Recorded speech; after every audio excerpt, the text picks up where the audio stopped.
Hello বন্ধুরা, welcome to our YouTube channel SR academy. SR academy চ্যানেলে তোমাদের সকলকে স্বাগতম। তো আজকের ভিডিওয় ক্লাস 11-এর সেমিস্টার 1 তোমরা যারা আর মাত্র কিছুদিন পরেই পরীক্ষা দিতে চলেছো, তোমাদের জন্য আজকের এই ভিডিওটিতে এডুকেশন বা শিক্ষাবিজ্ঞান বিষয়ে খুবই গুরুত্বপূর্ণ বাছাইকৃত সম্পূর্ণ বই থেকে সেরা এমসিকিউ শর্ট প্রশ্ন ও তার উত্তর নিয়েই আজকের এই ভিডিও। তোমাদের জন্য আজকের ভিডিওটি খুবই গুরুত্বপূর্ণ হতে চলেছে, তাই পুরো ভিডিওটিকে সম্পূর্ণ দেখতে থাকো এবং চ্যানেলে যদি নতুন হয়ে থাকো অবশ্যই চ্যানেলটিকে সাবস্ক্রাইব করে পাশে থাকা বেল আইকনটি প্রেস করে রাখো। তোমাদের ক্লাস 11-এর সেমিস্টার 1-এর পরীক্ষার জন্য খুবই হেল্পফুল হতে চলেছে। তো চলো শুরু করা যাক। তোমাদের এডুকেশন সাবজেক্টটিতে ফার্স্ট সেমিস্টারে দুইটি বিভাগ রয়েছে, বিভাগ ক এবং বিভাগ খ। বিভাগ ক থেকে 20 নম্বরের এমসিকিউ এবং বিভাগ খ থেকে 20 নম্বরের এমসিকিউ। তো দেখে নেব বিভাগ ক থেকে দুইটি অধ্যায় রয়েছে। ইউনিট 1 শিক্ষার ধারণা ও লক্ষ্য থেকে প্রথম প্রশ্নটি, এডুকেশন শব্দটি কোন শব্দ থেকে এসেছে? উত্তর লাতিন শব্দ থেকে। এডুকেশন শব্দটির অর্থ কি? উত্তর হবে ব্যক্তির অন্তর্নিহিত সত্তার পরিপূর্ণ বিকাশ। 3 শিক্ষা হলো মানুষের অন্তর্নিহিত সত্তার পরিপূর্ণ বিকাশ, এ কথা বলেছেন স্বামী বিবেকানন্দ। তো প্রশ্নগুলি ভীষণ গুরুত্বপূর্ণ, তোমরা ভালোভাবে প্রত্যেকটি প্রশ্ন খুঁটিয়ে দেখে যাও। এখান থেকে কিন্তু 90% প্লাস কোশ্চেন কিন্তু কমন পেয়ে যাবে তোমাদের পরীক্ষায়। তো দেখে নাও 4 নম্বর দাগের প্রশ্নটি, কে বলেছেন শিক্ষা হলো ব্যক্তি দৈহিক, বৌদ্ধিক, নৈতিক, আধ্যাত্মিক ও সামাজিক গুণাবলীর বিকাশ? উত্তর হবে রবীন্দ্রনাথ ঠাকুর। 5 নম্বর, শিক্ষা হলো একটি সুস্থ দেহের একটি সুস্থ মন সৃষ্টিকারী, বলেছেন অ্যারিস্টটল। 6 শিক্ষা হলো পরিপূর্ণ জীবনযাপনের প্রস্তুতি, উক্তিটি কার? উত্তর হারবার্ট স্পেন্সারের। 7 বিদ্যা শব্দটি সংস্কৃত বিদ ধাতু থেকে এসেছে, এই বিদ ধাতুর অর্থ হলো কি? উত্তর হবে জ্ঞান অর্জন করা। এডুকেশন এই শব্দটির প্রতিশব্দ হচ্ছে এডুকেয়ার, এর অর্থ হলো উত্তর লালন পালন করা। এডুশেয়ারের অর্থ হলো উত্তর হবে পরিচর্যা করা বা নিষ্কাশন করা। এবং 10 নম্বর দাগের প্রশ্নটি, ল্যাটিন শব্দ এডুকেটাম এর অর্থ হলো উত্তর যাবে শিক্ষা দান করা। 11 নম্বর দাগের প্রশ্নটি, এডুকো শব্দটির অর্থ হলো উত্তরে যাবে টেনে বের করা। তো বন্ধুরা এই 4টি প্রশ্নের মধ্যে কিন্তু 8, 9, 10, 11 এই 4টি প্রশ্নের মধ্যে কিন্তু তোমরা তোমাদের ফাইনাল পরীক্ষায় কিন্তু কমন পাবে, এটা 100% তোমাদেরকে বলে দিতে পারি আমি। তো এরপরে চলে আসবো আমরা 12 নম্বর দাগের প্রশ্নটি, জীবিত ও মৃতের মধ্যে যা তফাৎ, শিক্ষিত ও অশিক্ষিতের মধ্যেই তাই তফাৎ, কথাটি বলেছেন উত্তর হবে অ্যারিস্টটল। এরপরের প্রশ্ন 13 নম্বর, শিক্ষা একটি দ্বিমুখী প্রক্রিয়া, উক্তিটি কার? উক্তিটি হচ্ছে অ্যাডামসের। শিক্ষা একটি জীবনব্যাপী প্রক্রিয়া, বলেছেন উত্তরে যাবে ডিউই। জ্ঞান হলো সকল প্রকারের সম্পদের জননী, কথাটি বলেছেন প্লেটো। আধুনিক শিক্ষার জনক হলেন রুশো। আধুনিক শিক্ষা হলো একটি উত্তরে যাবে বহুমুখী। বর্তমান শিক্ষার লক্ষ্য হলো শিক্ষার্থীর সার্বিক বিকাশ। ডিউই এর মতে শিক্ষার উদ্দেশ্য হলো উত্তরে যাবে নৈতিক বিকাশ। 20 মানুষকে উপার্জনক্ষম করে তোলাই শিক্ষার লক্ষ্য, শিক্ষার এই জাতীয় লক্ষ্য কেবল উত্তরে যাবে বৃত্তিমূলক লক্ষ্য। 21 শিক্ষার লক্ষ্য হওয়া উচিত উত্তর হবে ব্যক্তি ও সমাজের উন্নতি সাধন। ব্যক্তিতান্ত্রিক মতবাদের বিশ্বাসী চিন্তাবিদ কে? উত্তর যাবে রুশো। সামাজিক চুক্তি নীতির প্রবক্তা হলেন উত্তরে যাবে হেগেল।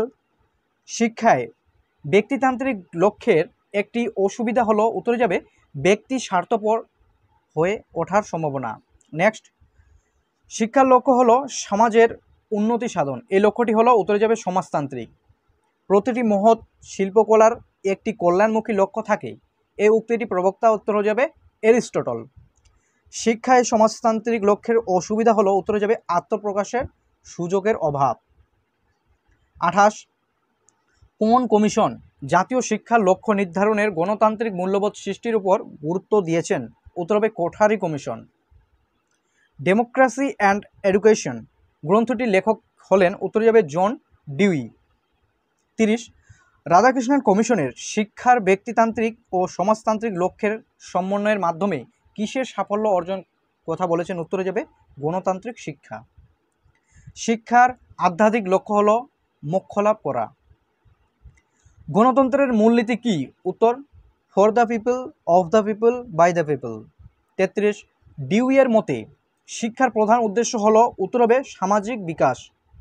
এরপরে 34 নম্বর, তো প্রশ্নটি একটু টাইপিং মিস্টেক হয়েছে, তো প্রশ্নটি হবে শিক্ষার যুগ্ম তালিকাভুক্ত করা হয় সংশোধনী কোন সংশোধনীতে? উত্তরে যাবে 42তম।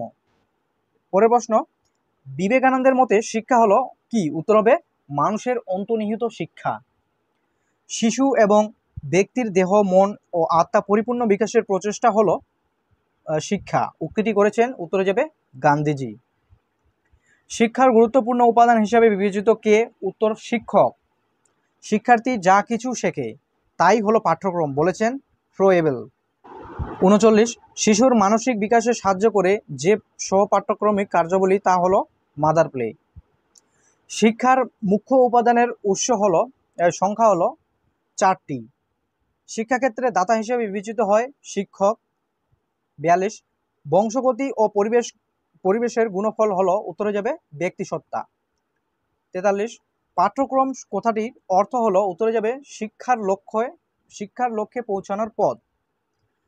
একজন আদর্শ শিক্ষক হতে গেলে প্রথমে একজন আদর্শ ছাত্র হতে হবে, এ কথাটি বলেছেন কে? উত্তরে যাবে মার্টিন।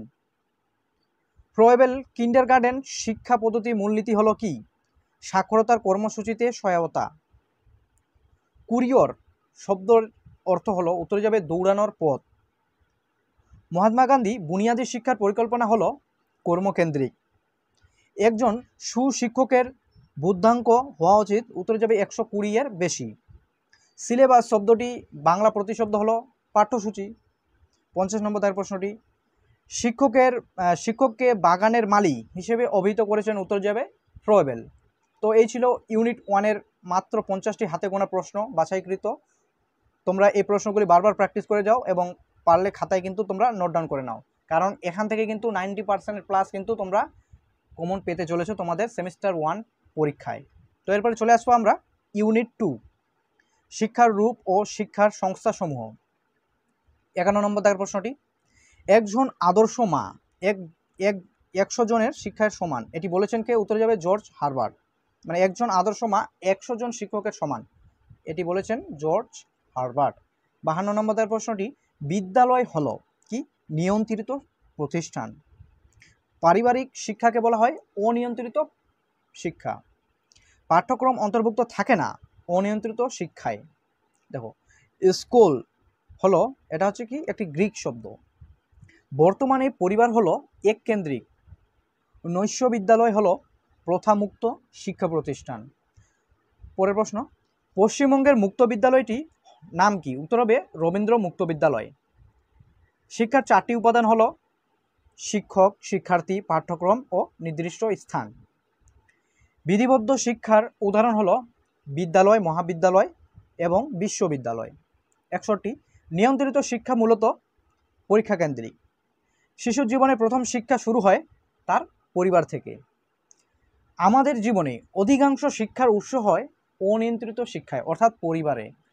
এরপরের প্রশ্ন, ইকো ক্লাব হলো পরিবেশ বিষয়ক সংস্থা। দূরাগত শিক্ষা একটি কি প্রকারের শিক্ষা? উত্তরে যাবে বিধিমুক্ত ও প্রথা বহির্ভূত। ভারতের দূরশিক্ষার সর্বপ্রথম কোথায় চালু হয়? উত্তর যাবে দিল্লি বিশ্ববিদ্যালয়। প্রাক প্রাথমিক শিক্ষার মূল উদ্দেশ্য কি? শিশুর দৈহিক বিকাশ ও সুঅভ্যাস গঠন। কিসের প্রথম বিদ্যালয় হলো তার মায়ের কোলে? বক্তব্যটি করেছেন কি? কেমেনিয়াসের। পরের প্রশ্ন, বিদ্যালয় হলো সমাজের একটি ক্ষুদ্র সংস্কার, কথাটা বলেছেন কে? উত্তরে যাবে জন ডিউই। 70 নম্বর তার প্রশ্নটি, IGNOU এর পুরো নাম হলো কি? উত্তরে যাবে Indira Gandhi national open university. ভারতের বেতারের ব্যবহার চালু হয়? উত্তরে যাবে 1910 সালে, ভালোভাবে মনে রাখবে। পরের প্রশ্ন, RMV এর পুরো নাম হলো? উত্তরে যাবে রবীন্দ্র মুক্ত বিদ্যালয়। খুবই গুরুত্বপূর্ণ প্রশ্ন। সবচেয়ে প্রাচীন গণমাধ্যমটি হলো, প্রাচীন অর্থাৎ সংবাদপত্র হবে উত্তর। সামাজিক শিক্ষার অপর নাম হলো বয়স্ক শিক্ষা। এশিয়ার বৃহত্তম মুক্ত বিদ্যালয় হলো ইন্দিরা গান্ধী জাতীয় মুক্ত বিদ্যালয়। পরিবার হলো আদি সামাজিক প্রতিষ্ঠান, কথাটি বলেছেন বেলার্ট। পরের প্রশ্ন, ঘর যদি তেমন হয় তাহলে শিক্ষার জন্য শিশুকে ঘর থেকে বাইরে পাঠানো দরকার নেই, কথাটি বলেছেন রবীন্দ্রনাথ ঠাকুর। SLC এর সম্পূর্ণ কথা হলো উত্তরে যাবে স্কুল লিভ সার্টিফিকেট। নেক্সট পরের প্রশ্ন, শিক্ষা সংস্কৃতি ও বিজ্ঞান চর্চার প্রয়াসের জন্য একটি আন্তর্জাতিক সংস্থা হলো উত্তর হবে ইউনেস্কো। পরের প্রশ্ন, ইন্দিরা গান্ধী জাতীয় মুক্ত বিদ্যালয় প্রতিষ্ঠা হয় উত্তরে যাবে 1985 খ্রিস্টাব্দে। রবীন্দ্র মুক্ত বিদ্যালয় প্রতিষ্ঠিত হয় উত্তরে যাবে 2000 সালে। জাতীয় মুক্ত বিদ্যালয়ের সংস্থার উদ্দেশ্য হলো সকলের জন্য শিক্ষা। প্রথা বহির্ভূত শিক্ষা হলো উত্তরে যাবে অপ্রত্যক্ষ শিক্ষা। 84, শিশুর নীতি শিক্ষা প্রথম শুরু হয় দেশ থেকে, কোথা থেকে? পরিবার থেকে। পশ্চিমবঙ্গের প্রথম মুক্ত বিদ্যালয়টি হলো কি নাম? উত্তরে যাবে রবীন্দ্র মুক্ত বিদ্যালয়। 86, ভারতবর্ষে কেন্দ্রীয় সরকার কর্তৃক প্রতিষ্ঠিত প্রথম মুক্ত বিদ্যালয়টির নাম কি? উত্তরে যাবে RBU। ইউনেস্কো এর সদর দপ্তরটি অবস্থিত কোথায়? উত্তরে যাবে প্যারিসে। খুবই গুরুত্বপূর্ণ একটি প্রশ্ন। 88, NCTE গঠনের সুপারিশ করেছিল কে? উত্তরে যাবে জাতীয় শিক্ষানীতি 1986। ভারতের DIET শিক্ষার জন্য স্তরের গুণমান উন্নতি করার দিকে মনোনিবেশ করে, সেটি হলো উত্তরে যাবে প্রাথমিক শিক্ষা। 90, যে সংস্থা শিক্ষা ও বিজ্ঞানের পাশাপাশি সংস্কৃতির সংস্কারে আন্তর্জাতিক সহযোগিতার প্রচার করে তা হলো উত্তরে যাবে ইউনেস্কো। UGC প্রাথমিকভাবে যে ধরনের শিক্ষা প্রতিষ্ঠানের অনুদান প্রদান করে তা হলো উত্তরে যাবে কলেজ ও বিশ্ববিদ্যালয়। DIET যে গোষ্ঠীকে প্রশিক্ষণ প্রদান করে তার নাম উত্তরে যাবে স্কুল শিক্ষক। 93, NCTE এর সম্পূর্ণ নাম কি? খুবই গুরুত্বপূর্ণ প্রশ্ন। উত্তর হবে national council of teacher education. UNESCO কোন ধরনের শিক্ষার পথনির্দেশক সংস্থা? উত্তরে যাবে আন্তর্জাতিক। UGC এর পূর্ণ নাম অর্থাৎ সম্পূর্ণ নাম হবে ইউনিভার্সিটি গ্র্যান্টস কমিশন। তপশিলি জাতি ও উপজাতি শিক্ষার্থীদের কোন জাতীয় বৃত্তি প্রদান করা হয়? উত্তরে যাবে রাজীব গান্ধী জাতীয় বৃত্তি। ইউনেস্কোর কত খ্রিস্টাব্দে জাতীয় সংঘের সহায়ক হিসেবে স্বীকৃত লাভ করে? উত্তরে যাবে 1946 খ্রিস্টাব্দে। DIET এর সম্পূর্ণ নাম district institute of education and training. 99, NCERT একটি দেশ সংস্থা। কি সংস্থা? স্বয়ংশাসিত সংস্থা। 100, NCERT এর একটি গুরুত্বপূর্ণ কাজ হলো উত্তরে যাবে পাঠ্যপুস্তক প্রকাশ করা। UGC প্রতিষ্ঠিত হয় দেশ সালে, কত সালে? 1953 সালে। ডেলোর্স কমিশন প্রতিবেদনটি কবে প্রকাশিত হয়? 1996 খ্রিস্টাব্দে। 103, সংখ্যালঘু শিক্ষার্থীদের শিক্ষার আগ্রহ আনতে কোন বৃত্তি প্রদান করা হয়? উত্তরে যাবে মৌলানা আজাদ জাতীয় বৃত্তি। NCF 2005 এর গুরুত্বপূর্ণ ভূমিকা ছিল কি? উত্তরে যাবে NCERT। 105, ভারতের যে সংস্থা স্কুল শিক্ষার উদ্ভাবনা এবং শ্রেষ্ঠত্ব প্রচারের জন্য দায়ী তার সংক্ষিপ্ত নাম হলো কি? উত্তরে যাবে NCERT। তো বন্ধুরা, এই ছিল আজকের ভিডিও 105টি। তোমরা এই 105টি প্রশ্ন তোমরা কিন্তু খুঁটিয়ে পড়ে যাও। অবশ্যই তোমরা এখান থেকে কিন্তু 90% প্লাস তুমি কিন্তু পরীক্ষায় কমন পাবে। তো দেখা হচ্ছে নেক্সট ভিডিওয়ে। পার্ট 2 ভিডিওয়ে তোমাদের বিভাগ ক আলোচনা করা হলো এবং বিভাগ খ কিন্তু এরপরের ভিডিওতে আলোচনা করা হবে। এই ভিডিওতে আলোচনা করা হলে ভিডিওটি অনেক বড় হয়ে যেত, তাই তোমাদের সুবিধার্থে পার্ট 2 ভিডিওয়ে তোমাদের শেষ 2টি অধ্যায় কিন্তু আলোচনা করে দেওয়া হবে। অবশ্যই তোমরা আমাদের চ্যানেলটিকে সাবস্ক্রাইব করে পাশে থাকা বেল আইকনটি প্রেস করে রাখো পরবর্তী ভিডিওগুলি পাওয়ার জন্য। তো দেখা হচ্ছে নেক্সট ভিডিওয়ে। ধন্যবাদ।